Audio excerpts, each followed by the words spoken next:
What's going on, everybody? Welcome back to the channel. Jake Shavink here, and we are rolling right along with some rookie reviews, looking at Bengals wide receiver JaMarr Chase today and whether or not he might already be a top 5 wide receiver in the NFL. So we're going to get into the film room here shortly and kind of look at his game from this past year as a rookie. But an 81 catch, 1,455 yard, 13 touchdown season was impressive. But there were, I think, really 5 big takeaways for me, and just like a little pseudo scouting report of sorts from his rookie season. The first thing he has is obviously the explosiveness in spades, and it shows up either late in his route or after the catch. And that explosiveness, and I think something to think about for the future, is how important explosiveness is to the wide receiver position when you're scouting it. I think it's very important. I think it doesn't get enough bump in the grading system. So there's something to think about for those who are heavily in the draft going forward. The connection with Joe Burrow is another thing that's very, very obvious with JaMarr Chase, and you'll see that. There'll be some throws where Burrow's anticipating where Chase is going to be. Everything's on time and in rhythm. The scramble drill, back shoulder, all that good stuff. It's all there.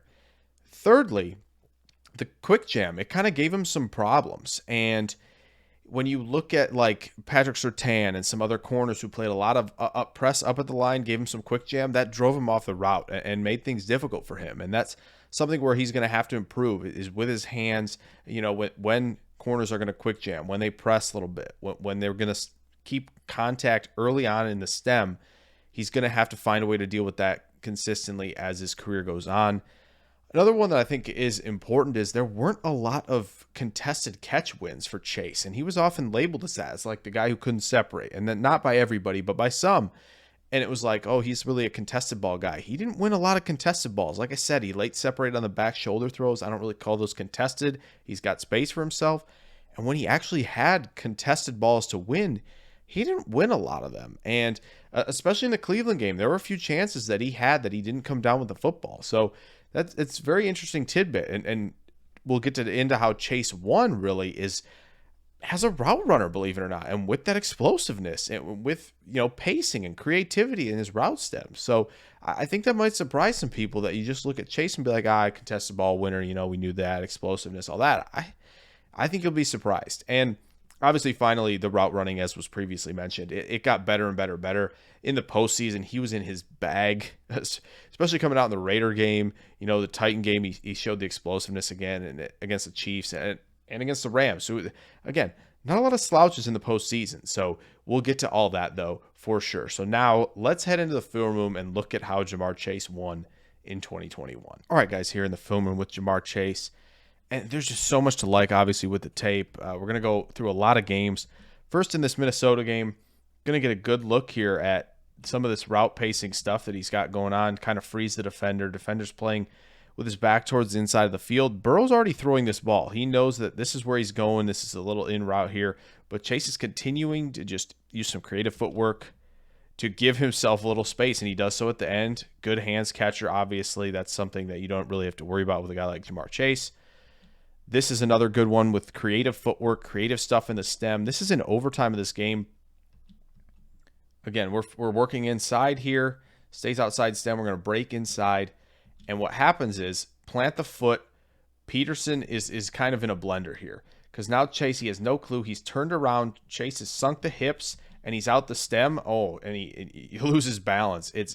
That was a filthy route. Get in the blind spot. Make him think, okay, I'm running post corner, and boy, did he get him there.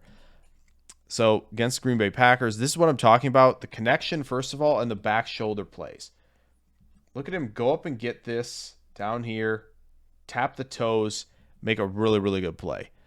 Again, the connection, but also the explosiveness, right? Get inside stem, create some space for you on this fade/go route, and look at the explosiveness take over. Burrow has thrown this ball already to the end zone. He's even.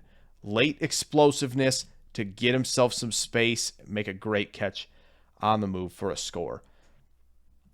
JaMarr Chase was all over the place, and look at him sink the hips down here. I know it's a little dim, but he's sinking hips really effectively, and he's getting quick out of that break. It is not like, oh, we're slowly gearing down. We're taking a lot of extra steps. No, he got in and out of that break quick, and that's why there's as much space as there is there, and he can make something happen a little bit after the catch. That is a really impressive thing that Chase does, sinking the hips. That a lot of people look at the receivers and they go, "Oh, these guys are explosive, they're fast." How good are their route break transitions? That's important. So here we go. A little inside release here. Gets off of the quick jam pretty good there, enough to stack. This is the classic, inside release. Get him outside hip for this dig route. Great job. Look at that, sinking the hips and working a little curvilinear transition in here. Great. Obviously catches it in stride, and look, we're picking up 15 yards after the catch. So a huge play by Chase. Here's another good one. This is a diamond release. We're 3 steps vertical to sell this fade. We're going to get off the contact there with good hand usage. Catch the ball in stride, and then here we go. Body control, balance after the catch, and then the explosiveness. We're house calling this sucker, obviously. This was that big game he had against the Ravens early in the season, a 200-yard game for him. We're not done with this game. Again, look at that route pacing. We're staying slow. He's gaining as much ground as he can before he's contacted, and another good back shoulder win here for JaMarr Chase. He's a really impressive player, top to bottom. And look at how I said we haven't shown any true contested catches, really. So here we go. Burrow's in a scramble drill. This was often the case. A lot of the time, Chase is sitting in the end zone here. Watch the connection. So Chase is working back inside, right? Burrow obviously knows defender's going to follow him with his eyes. He's not looking at ball. He's looking at defender. He's got to play defender now. He's going to have to play defender at the catch point as well. He's not going to find the ball. So Burrow does a great job here because Chase is working back to the middle of the field. Burrow's not going to make that throw. Got multiple guys in this area. So he's throwing to this back pylon. But what Chase does is he does a good job selling that. Okay, I'm working back inside.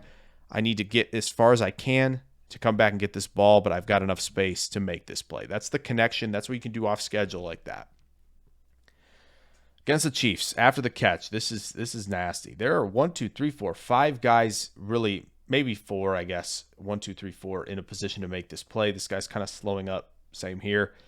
But again, plant that foot in the ground. Nick Bolton over pursues, and now we've got ourselves a lane. And with that explosiveness and 35 kind of lackadaisically making a move at him, he's gone. This was another big game, over 250 yards for Chase against the Chiefs. This is the regular season version. All right, bottom screen here. Again, we're working to get off this ball. This is the body control. Ball's in the air here. If you can't see it, it's in the air, and tiptoe catch made by Chase there. That is an impressive one. We'll go back quick one more time so you can see this one. And he tiptoes both feet in. That was an incredible catch by him. Again, this is where you're going to see on these hitch routes, these little comebackers, how quickly we're gearing down. And Burrow's thrown this ball already. Look how we're sinking the hips, and to be able to plant his left foot down, and again, he stumbles a little bit, but to accelerate out of that break, to create space for himself, is really high-level stuff. Okay, we're in the bag here. We've gotten to the postseason. It's time to break out everything you got. And again, get in the blind spot here, sink the hips. Maybe not as efficient as before, but enough to generate space. Burrow throws it, work back to the quarterback. Another good fundamental thing there as well. Oh, is this one nasty? And it's not easy to see either, and that's the thing. So it's a quick rocker step, and I'm going to try to do it. So he's top of the screen. And what you're going to get is the right foot right here. See that gear? Plant, right? And he's working that post. No. Which, again, cornerback widens the stride. That pressure step with the right foot to kind of sell post. Nope. And then he rockers. Quick out of that break with the left to run that out route. That is nasty stuff. So another one here. Again, this is against Ramsey. Again, gets through the contact. Look at the explosiveness to get back in line here on this go route, and then a one-handed grab. Great hands, great body control to make a play like that. All right, route pacing against the linebacker. Linebacker's obviously in this zone. He wants to be inside. JaMarr Chase has to move him, and he does so just a little bit, coming square, and it's very hard to see. So you got to watch the linebacker a little bit on this play, but Chase gets him to just shift the weight enough to where he can cross his face, great route pacing to win over the middle, pick up a big gain. A lot of steps at the top of the break. This was like a 3-step release, swipe the hands, and if Burrow was looking his way, pocket collapsed a little bit, but he steps up. This is a touchdown because Chase had the step on it. It's a 3-step release. Real quick, let's show it one more time. We'll go full speed here. 1, 2, 3, gets off that right foot. That is quick to stack. Last one here against Ramsey as well. You saw that little stutter. A lot of times it's, okay, stutter and go. Nope, we're going to come to stop once again on a little comebacker. Ball's a little underthrown, but that's a really good route against Ramsey. A little vertical kind of stem, little vertical release to kind of stutter go, but a comebacker. There's so much creativity, pacing, and just you can tell that he has put the reps in to become a really, really good route runner. I think that's why, you look back and you think, thought he was a contested player, yak player in college, ran the go route well, had the explosiveness. Man, he's a really, really good route runner. And I think he really has firmly entrenched himself. I was a little hesitant after the season, be like, all right, the rookie, let's just place him in the top 5. I was hesitant. I'm not anymore. This guy's a top 5 receiver in the league. There's no question about it. I know some people say he's better than Jefferson. I think it's almost a toss-up at this point. I heavily leaned Jefferson before I got into JaMarr Chase's tape, but he is unbelievable. I can't wait to see what he has in store in year 2. So I hope you guys enjoyed this video on JaMarr Chase. If you did, throw the like down there. Subscribe if you're new. More rookie reviews coming, more Packers content coming, and some draft content coming here as we get closer to the season. So I hope you guys stick around for that, and I'll see you guys in the next one. Farewell.